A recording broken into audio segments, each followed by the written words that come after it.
JMAN.WiS&S, serving West Central Test.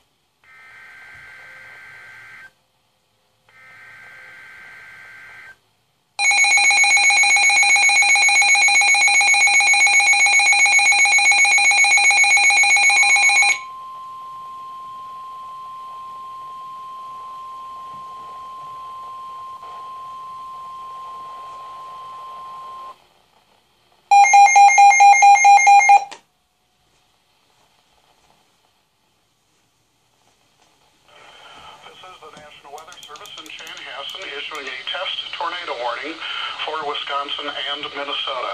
This is a test. Repeat, this is a test. The National Weather Service, in cooperation with the Minnesota Division of Homeland Security and Emergency Management, and also with Wisconsin Emergency Management, is issuing a test tornado warning for all of Wisconsin and Minnesota. It will be in effect until 7:10 p.m. this Thursday evening.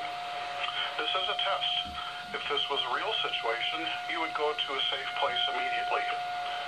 If you are hearing this on radio, TV, or cable outlets, it is because they have chosen to carry this test.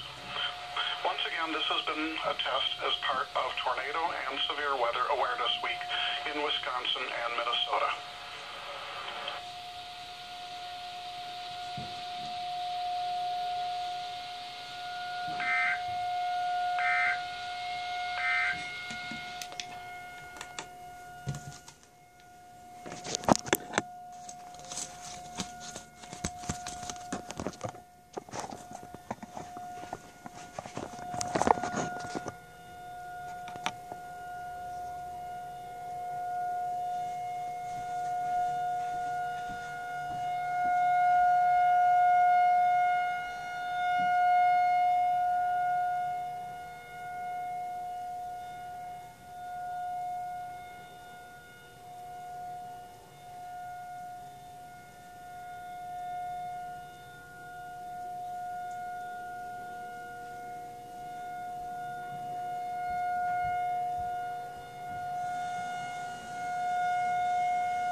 Food.